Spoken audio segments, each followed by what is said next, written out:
بسم اللہ الرحمن الرحیم۔ کتاب ہے تاریخ الخلفاء، فصل نمبر ہے 27۔ آج ہم پڑھیں گے حضرت ابو بکر صدیق رضی اللہ تعالیٰ عنہ کی بیعت کے واقعات۔ بخاری اور مسلم روایت کرتے ہیں کہ حضرت عمر بن خطاب نے حج سے واپسی پر لوگوں کو خطبہ سنایا اور اسی اثناء میں فرمایا کہ میں نے سنا ہے کہ تم لوگوں میں سے کوئی شخص کہتا ہے کہ اگر عمر فوت ہوگا تو میں فلاں شخص سے بیعت کروں گا۔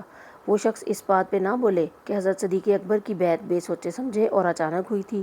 اگرچہ اس حقیقت میں یہ بات اسی طرح ہے، لیکن اس سے اللہ نے لوگوں کو فتنہ خلافت سے بچا لیا، اور آج تم میں کوئی ایسا شخص موجود نہیں ہے کہ اس کی طرف ابو بکر کی طرح گردنیں بلند ہوں۔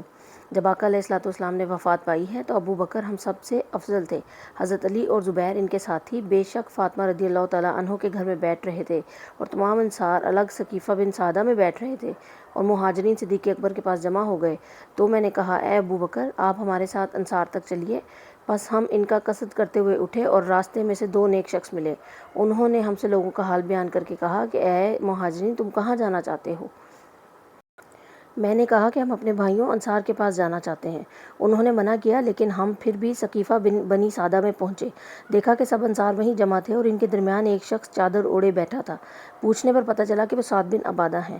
ان کا حال پوچھا تو پتہ چلا کہ درد میں مبتلا ہیں۔ ہم بیٹھ گئے تو ایک خطیب کھڑا ہوا اور خدا کی حمد و ثناء کے بعد کہا کہ ہم مددگار اسلام کا لشکر ہیں۔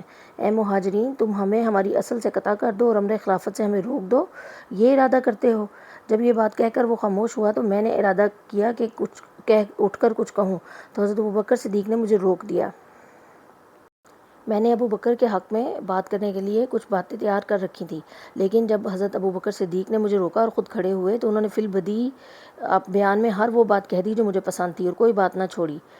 چنانچہ آپ نے حمد و ثناء کے بعد کہا، اما بعد، خلافت کا کار خیر جس کا تم نے ذکر کیا ہے، بے شک تم اس کے اہل اور لائق ہو، مگر اہل عرب اس بات کو قریش کے لیے ہی پسند کرتے ہیں، کیونکہ وہ نسب اور گھر کے لحاظ سے اوسط العرب ہیں۔ میں تمہارے لیے ان دو شخصوں میں سے ایک کو پسند کرتا ہوں۔ یہ کہہ کر انہوں نے میرا، حضرت عمر رضی اللہ تعالیٰ عنہ اور ابو عبیدہ کا ہاتھ پکڑا۔ حضرت عمر کہتے ہیں، ان کلمات کے علاوہ آپ نے جو بات کہی وہ مجھے بہت پسند آئی۔ یعنی آپ کا کہنا تھا کہ عمر یا ابو عبیدہ میں سے کسی کو اپنا امیر بنا لو۔ مجھے اچھا معلوم نہ ہوا، اور بخدا مجھے اس بات سے کہ میں اس قوم پر امیر بنوں جس میں ابو بکر موجود ہوں، اس بات سے زیادہ یہ پسند تھا کہ میری گردن مار دی جاتی اور یہ بے ادبی مجھ سے سرزد نہ ہوتی۔ اس پر انصار میں سے ایک کہنے والے نے کہا، اے گروہ قریش، ایک امیر مہاجرین میں سے ہو جائے اور ایک امیر انصار میں سے۔ یہ سوچ کر مجھے فساد کا ڈر ہوا۔ میں نے حضرت ابو بکر صدیق سے کہا، آپ اپنا ہاتھ بڑھائیے۔ جب انہوں نے ہاتھ بڑھایا تو میں نے ان کی بیعت کر لی، کیونکہ مجھے اس بات کا ڈر تھا کہ اگر اس وقت کسی کی بیعت نہ ہوئی تو ایسا نہ ہو کہ ہمارے بعد کسی ایسے شخص کی بیعت کر لیں کہ جس کی بیعت کرنا ہمیں منظور نہ ہو اور فساد برپا ہو جائے۔ نسائی حاکم ابن مسعود سے روایت کرتے ہیں کہ حضور علیہ الصلوۃ والسلام نے وفات پائی تو انصار نے کہا، ایک امیر ہم میں سے اور ایک تم میں سے۔ یہ سن کر حضرت عمر ان کے پاس آئے اور کہا، اے گروہ انصار، تم نہیں جانتے کہ حضرت محمد صلی اللہ علیہ وسلم نے اپنی زندگی میں حضرت ابو بکر کو لوگوں کا امام بنایا تھا؟ تو کیا تم لوگ چاہو گے کہ کوئی تم لوگوں میں حضرت ابو بکر پر مقدم ہو؟ تو انصار نے کہا کہ نعوذ باللہ، ہم ایسا کیوں چاہیں گے۔ ابو سعید خدری سے روایت ہے کہ جب رسول اللہ صلی اللہ علیہ وسلم نے وفات پائی تو لوگ سعد بن عبادہ کے گھر میں جمع ہو گئے اور خطبہ انصار نے کھڑے ہو کر کہا کہ اے گروہ مہاجرین، رسول اللہ جب تم میں سے کسی کو عامل مقرر فرماتے تو ہم میں سے ایک کو اس کے ساتھ ملاتے تھے، اس لیے ہم چاہتے ہیں کہ امر خلافت کے بھی دو شخص متولی ہوں، ایک ہم میں سے اور ایک تم میں سے۔ اس بات کا کہنا تھا کہ تمام انصار نے یکے بعد دیگرے اس کی تائید کر دی تھی۔ اس پر حضرت زید بن ثابت نے کھڑے ہو کر کہا کہ تمہیں معلوم ہے کہ رسول اکرم صلی اللہ علیہ وسلم مہاجرین میں سے تھے، آپ کا خلیفہ بھی مہاجرین میں سے ہونا چاہیے۔ ہم تو رسول اللہ صلی اللہ علیہ وسلم کے مددگار تھے اور آپ کے خلیفہ کے بھی مددگار رہیں گے۔ پھر انہوں نے حضرت ابو بکر کا ہاتھ پکڑ کر کہا، یہ تمہارا صاحب ہے۔ بس حضرت عمر نے آپ کی بیعت کی۔ حضرت ابو بکر صدیق ممبر پر تشریف لے گئے اور حضرت زبیر کو بلوا کر کہا کہ تم رسول اللہ صلی اللہ علیہ وسلم کے پھپھی زاد بھائی ہو کر بھی چاہتے ہو کہ مسلمانوں کی جماعت کو پراگندہ کرو؟ اس کے بعد انہوں نے بیعت کر لی۔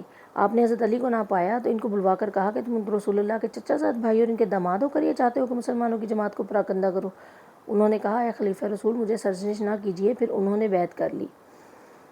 ابن اسحاق سیرت میں بسندہ انس بن مالک سے روایت کرتے ہیں کہ جب ثقیفہ میں ابو بکر کی بیعت ہو گئی تو اگلے روز آپ ممبر پر بیٹھے۔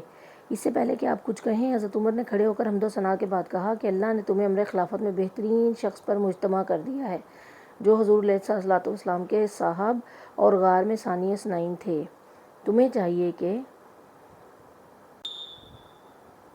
اٹھ کر ان کی بیعت کرو۔ تو بیعت بنی ثقیفہ کے بعد اس دن آپ سے بیعت عامہ کی گئی۔ اس کے بعد حضرت ابوبکر کھڑے ہوئے اور اللہ کی حمد و ثنا کے بعد کہا، اے لوگو، میں تم پر امیر اور حاکم بنایا گیا ہوں اور میں تم میں سے بہتر نہیں ہوں۔ اگر میں کوئی اچھا کام کروں تو میری مدد کرو، اگر کوئی برائی مجھ سے سرزد ہو تو مجھے سیدھا کرو۔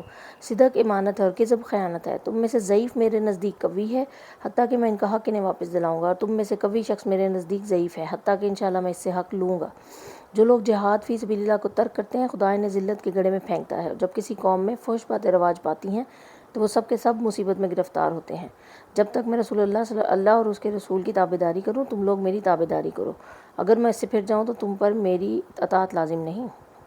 حضرت عبد الرحمن بن عوف سے روایت ہے کہ ابو بکر نے اپنے خطبہ میں فرمایا، باخدا مجھے کبھی بھی امارت کی حرص نہ تھی اور نہ مجھے اس کی رغبت تھی، نہ کبھی ظاہر یا پوشیدہ میں نے اللہ سے اس کا سوال کیا۔ میں تو صرف اپنے اللہ سے ڈرا ہوں اور میں نے وہ امر اختیار کیا ہے۔ اس امارت میں کوئی راحت نہیں ہے۔ میں ایسے امر عظیم پر مامور ہوں جسے انجام دینے کی بھی مجھ میں طاقت اور قوت نہیں، مگر خدا تعالیٰ کی تائید ہی شامل حال چاہیے۔ اس پر حضرت علی اور حضرت زبیر نے کہا، ہم کو ناراضگی تو اس امر کی ہے کہ ہم مشورہ میں شریک نہیں تھے، ورنہ ہم ابو بکر کی بزرگی کو خوب سمجھتے ہیں۔ وہ رسول اللہ صلی اللہ علیہ وسلم کی زندگی میں لوگوں کے امام تھے، بنائے گئے۔ جب رسول اللہ صلی اللہ علیہ وسلم نے وفات پائی تو حضرت عمر حضرت ابو عبیدہ بن جرح کے پاس آئے اور کہا، ہاتھ بڑھائیے کہ میں آپ سے بیعت کروں، کیونکہ بفرمودہ رسول صلی اللہ علیہ وسلم آپ اس امت کے امین ہیں۔ حضرت ابو عبیدہ نے کہا، جب سے تم اسلام لائے ہو اس کے سوا میں نے تم سے کوئی کم عقلی کی بات نہیں دیکھی۔ کیا تم میری بیعت کرتے ہو جب تمہارے درمیان صدیق اکبر موجود ہیں؟ ابن سعد محمد بن ابی بکر سے روایت کرتے ہیں کہ حضرت ابو بکر نے حضرت عمر کو کہا، ہاتھ بڑھائیے میں آپ سے بیعت کروں۔ حضرت عمر نے کہا، آپ مجھ سے افضل ہیں۔ ابو بکر نے کہا، تم مجھ سے اقویٰ ہو، اور یہ کہہ کر آپ سے بیعت کر لی۔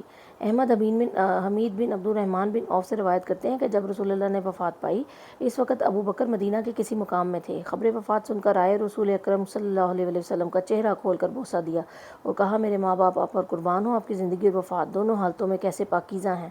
باخدا محمد نے انتقال فرمایا۔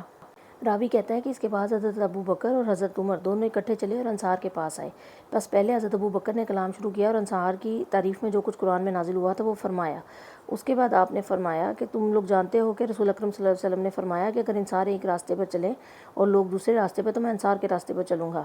اور پھر فرمایا کہ اے سعد، تم بھی بیٹھے سن رہے تھے جب رسول اکرم صلی اللہ علیہ وسلم نے فرمایا کہ اس امر خلافت کے حقدار قریش ہیں، والی قریش ہیں۔ ابو سعید خدری سے روایت ہے کہ ابو بکر صدیق سے جب بیعت کی گئی تو آپ نے کچھ لوگوں کو منقبض پایا تو ان سے فرمایا کہ اے لوگو، تمہارا کیا حال ہے؟ کیا میں تم سب میں سے اس امر کا زیادہ حقدار نہیں ہوں؟ کیا میں سب سے پہلے اسلام نہیں لایا؟ کیا میں ایسا اور ایسا نہیں ہوں؟ اور اپنے فضائل ذکر کیے۔ احمد رافع تائی سے روایت کرتے ہیں کہ حضرت ابو بکر صدیق نے مجھے اپنی بیعت کا واقعہ سنایا اور پھر یہ بھی بتایا کہ حضرت عمر نے کس طرح مجھے بیعت کی اور میں نے فتنے کے ڈر سے اسے قبول کر لیا۔ رافع تائی سے روایت ہے کہ انہوں نے حضرت ابو بکر صدیق سے پوچھا کہ آپ تو مجھے دو اشخاص پر بھی امیر بننے سے منع کرتے تھے، تو پھر آپ نے کیسے یہ امارت قبول کر لی؟ تو حضرت ابو بکر نے جواب دیا کہ فتنے کے ڈر سے۔ ابی حازم سے روایت ہے کہ رسول اللہ صلی اللہ علیہ وسلم کی وفات کے 1 مہینے بعد حضرت ابو بکر نے لوگوں کو نماز میں جمع فرمایا اور فرمایا کہ میں چاہتا ہوں کہ تم میں سے کوئی اور اس کا کفیل ہو جائے امر خلافت کا، کیونکہ رسول اکرم صلی اللہ علیہ وسلم وساوس شیاطین سے پاک تھے اور ان پر آسمان سے وحی نازل ہوتی تھی، اور میں ایسا نہیں ہوں۔ پھر فرمایا کہ مجھے امر خلافت کا والی بنایا گیا ہے، حالانکہ میں اسے پسند نہیں کرتا۔ اگر تم مجھے اس بات سے تکلیف دو کہ میں تم سے ایسا برتاؤ کروں کہ جیسے آقا علیہ الصلوۃ والسلام کیا کرتے تھے تو یہ محال ہے، کیونکہ رسول اللہ کو اللہ نے وحی من سما سے معزز فرمایا تھا، اور میں تم لوگوں کی طرح کا آدمی ہوں۔ جب مجھے دیکھو کہ میں حق پہ ہوں تو میری تابعداری کرو، اور جب دیکھو کہ میں بھٹک گیا ہوں تو مجھے راہ راست پر لاؤ، مجھے سیدھا کرو۔ روایت ہے کہ جب ابو بکر خلیفہ ہوئے تو آپ نے کھڑے ہو کر پہلے خدا کی حمد و ثنا کے بعد فرمایا کہ میں تمہارے عمل کا والی بنایا گیا ہوں، لیکن میں تم سے بہتر نہیں ہوں۔ قرآن نازل ہو چکا ہے، رسول اللہ نے ایک سیدھا رستہ بتا دیا اور وہ ہمیں سکھا بھی دیا ہے۔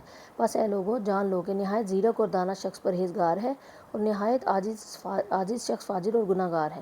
تم میں سے نہایت قوی شخص میرے نزدیک ضعیف ہے، اور میں حتیٰ کہ میں اس حق کے بدلے میں سے گرفت کروں گا۔ اے لوگو، میں متبع ہوں، مبتدا نہیں۔ جب میں کوئی اچھی بات کروں تو میری پیروی کرو۔ میں اللہ سے تمہارے اور اپنے لیے مغفرت طلب کرتا ہوں۔ ابو ہریرہ رضی اللہ تعالیٰ عنہ سے روایت ہے کہ جب رسول پاک نے وفات پائی تو تمام شہر کانپ اٹھا۔ ابو قحافہ نے بھی سنا اور پوچھا کہ یہ کیا معاملہ ہے، رسول اللہ وفات پا گئے ہیں؟ تو آپ نے کہا، یہ تو ایک امر عظیم واقعہ ہوا، آپ کے بعد کون جان نشین ہوا ہے؟ لوگوں نے کہا آپ کے بیٹے، آپ نے کہا کیا بنو عبد المناف اور بنو مغیرہ اس بات سے راضی ہو گئے؟ لوگوں نے کہا ہاں۔